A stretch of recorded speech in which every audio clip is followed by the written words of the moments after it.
அனைவருக்கும் வணக்கம். உலகில் எல்லா ஜீவராசிகளும், எல்லா மக்களும், எல்லா நலமும், எல்லா வளமும் பெற்று வாழ மனதார கடவுளை வேண்டிக் கொள்கிறேன். மேலும் என் இனிய சகோதர சகோதரிகளுக்கு குழந்தை வரம் கிடைக்காதவர்களுக்கு கூடி விரைவில் கிடைக்க மனதார கடவுளை வேண்டிக் கொள்கிறேன். நம்ம விளக்கு ஏற்றுறப்ப எப்பயுமே நிறைய விதமாக விளக்கேற்றுவோம்.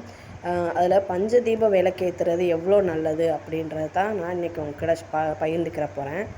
பொதுவாகவே நம்ம குலதெய்வ கோயிலுக்கோ அல்லது நம்மளுக்கான இஷ்ட தெய்வ கோயிலுக்கு போகும்போது விளக்கேற்றி வழிபட்டோம்னா நம்மளுக்குரிய அத்தனை கஷ்டங்களும் பிரச்சனைகளும் நீங்கி நம்மளுக்கான பலன் தருன்றது நம்மளோட நம்பிக்கை.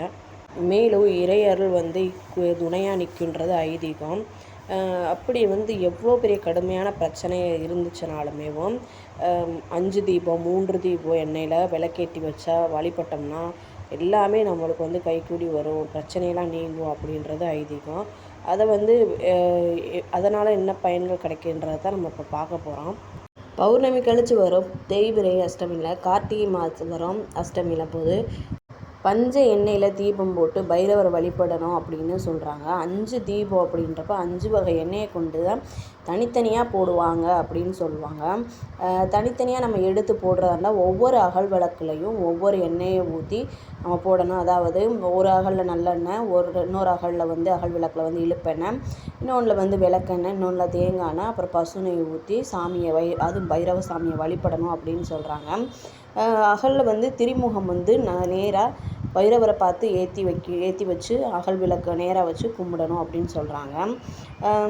இப்படி நம்ம ஒவ்வொரு அகல் விளக்குலையும் ஒவ்வொரு எண்ணெயை ஊற்றி வழிபடும் போது ஒவ்வொரு தீபத்துக்கும் ஒவ்வொரு சக்தி இருக்குது அப்படின்றது ஒரு நம்பிக்கை. இன்னொன்று அதாவது ஒரு தீபத்தை ஏற்றிட்டு அந்த தீபத்துலேருந்து இன்னொரு தீபத்தை நம்ம ஏற்றக்கூடாதுன்றது எல்லாருக்கும் தெரிஞ்ச விஷயம். இப்படி தனித்தனியாக நம்ம ஏற்றி வழிபடும் போது அதுக்கான சக்தி பில்லி சூனியம் வம்பு வழக்கு தீராத நோய் இப்படி பிரச்சனையெல்லாம் போகும் அப்படின்னு சொல்கிறாங்க. அது மட்டும் இல்லை, ஒவ்வொரு செவ்வாய்க்கிழமை காலையிலையும் மாலையிலையும் கால பைரவர் அஷ்டலட்சுமி வழிபடுறாங்க அப்படின்னு சொல்கிறாங்க. அந்த நேரத்தில் நம்மளுக்கு விளக்கேற்றி கும்பிட்டோம்னா கடன் பிரச்சனை வராது, செல்வம் பெருகும் அப்படின்னு சொல்கிறாங்க. 2 அகலில் நெய் தீபம் ஒன்றுலையும் நல்லெண்ணெய் தீபம் ஒன்றுலையும் ஊற்றி சிவப்பு கலர் திரி போட்டு நம்ம கும்பிட்டோம்னா கஷ்டங்கள் அவ்வளவும் காணா போகும் அப்படின்னு சொல்கிறாங்க.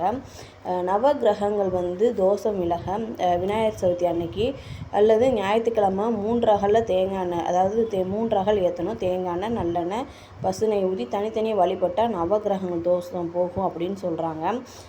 சித்திரை ஆடி மாதத்தில் வரும் செவ்வாய்க்கிழமையில் ராகு கால வேளையில் சிவன் கோயிலில் துர்க்கைக்கு அகல் விளக்கு 9 வகையான தனித்தனியை ஊற்றி கலர் கலராக திரி போட்டு வச்சு ஏற்றி வழிபட்டோம்னா தீராத பிரச்சனை கூட தீரும்னு சொல்கிறாங்க.